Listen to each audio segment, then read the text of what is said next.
couple of players, is there one guy who, sticks out to you that you think would work best for us? And maybe he piped up and said, Nick Watt could be great in our system. I think Nick Watt would be a perfect third line center for me. I know exactly how I'd use him. If you can somehow pry him out of Vegas in that sign and trade deal, then maybe that's the route we go. Like maybe that was a conversation that Craig Berube had. The Dakota Joshua, we know, is a player that played under Berube earlier in his career, didn't necessarily have the career year he had in Vancouver, but he knows him as a player and knows what he's all about, knows what he can do. So I think that he clearly had a hand in that. And he spoke about Matias Maccelli as well, the third guy that they kind of brought in to replace Marner, I suppose, by committee.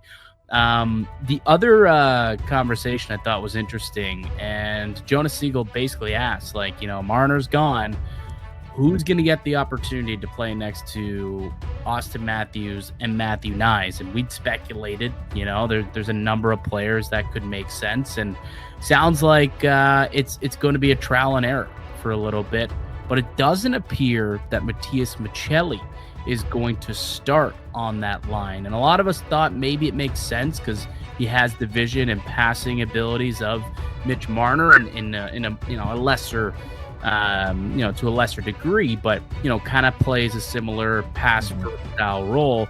But according to Craig Berube, he did come out and say that he does not expect for him to start him on a line, pretty much because he doesn't want to put pressure on him and believes that what do you say here? He doesn't want him to start him there because he doesn't want him to become a pass first guy. He doesn't want to put pressure on him that he has to pass it all the time because he's playing with Austin Matthews. So wants to kind of ease him into his Leafs tenure. So maybe a surprise, but doesn't seem like we're going to see Maccelli get the top line assignment right away.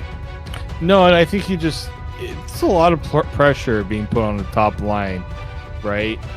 Yes, he was brought in to be a top six guy, but to bring him in and say, okay, you have to be the one to now make sure Austin Matthews continues to score. I think he just wants to temper expectations, right? We've seen players come in with this team and kind of struggle to kind of get their footing. Look at Scott Laughton, right? Then Scott Laughton had to hit the ground running, and he struggled with that. Yeah. Right?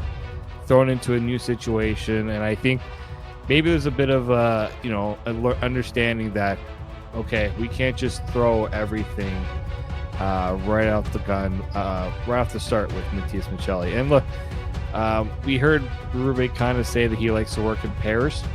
Yep. Matthew Knies, Austin Matthews, John Tavares, William Nylander. Those two are distinct pairs. Who the third guy is, Brewer's like, we'll figure it out. like we'll find the third to work with them. But he's all about making sure that the pairs are, set in stone. Yeah. So it's going to be a work in progress. They're going to filter guys in and out throughout camp, and it wouldn't surprise me if Max Domi starts there in camp. Again, it's something that Berube touched on, saying he's played there before. There was some success, but does want to make sure, similar to Maccelli, that Domi plays his game as well. Doesn't just pass the puck off all the time. He said, quote, Matthews can't be a one-headed monster out there. So if Domi sees, an opportunity to shoot, he's got to make sure that he's doing that. Yeah. Just because he's playing with Matthews, you can't just look for him all the time. This isn't kicking and screaming where it's past the ball to the Italians, pass the puck to Austin Matthews. Not all the time. A lot of the time, yes, but not all the time. If you see a play develop that you need to shoot, Berube wants Domi to be doing that, and Maccelli for that matter, and Joshua and whoever else is going to be playing on that line with the pair of Austin Matthews and Matthew Knies. There's also one other thing he brought up about that he also brought up with Max Domi, and saying, Max Domi, when he has the puck and he's skating, really good player, but it's also what he's doing when he's not skating. Yeah. So I think it's a little bit of a subtle. He needs to also be more, much more aware defensively of what he's doing if he wants to be playing in a top six role as well. Well, you don't want him playing in a bottom six role if he's not playing well defensively, and that's why I think it almost makes more sense for Domi to play up in the top six and be on a line with Matthews and Nyes, or with Tavares and Nylander, whoever ends up being. But if he deploys the team how I'm expecting him to, I think the third and fourth line will garner most of the defensive responsibilities, most of the defensive zone starts. It's just how it's going to go. I'm not sure you want Max Domi on one of those lines, and if that's the case, all right, well, he's making almost $4 million. Like he's gonna be in this lineup, and it sounds like a top six role is really the spot that makes the only sense. So maybe putting him with someone like Matthews and Nyes, who you're gonna want to have as many offensive zone starts with them as possible anyway.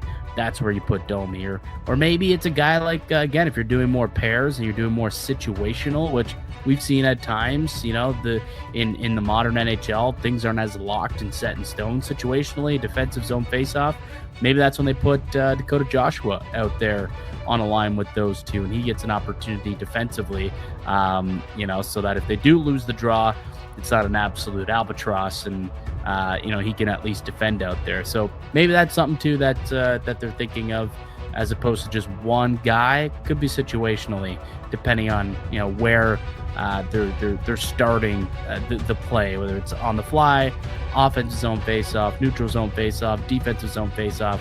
Might be a different player depending on that.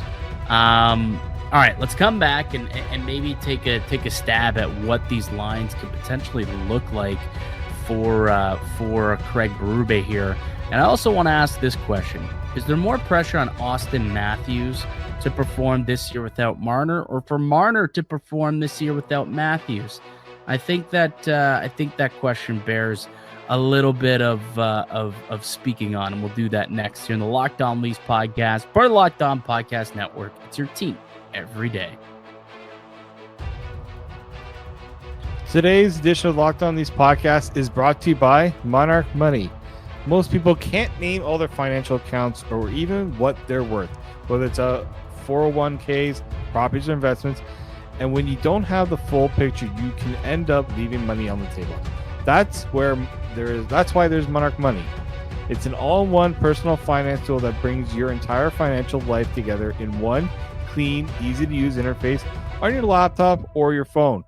Monarch is built for people with busy lives. If you put you off organizing your finances, Monarch is for you. Monarch does all the heavy lifting. You can link all your accounts in minutes, see clear data visuals, get smart categorization of your spending, and finally feel in control of your money without ever touching a spreadsheet.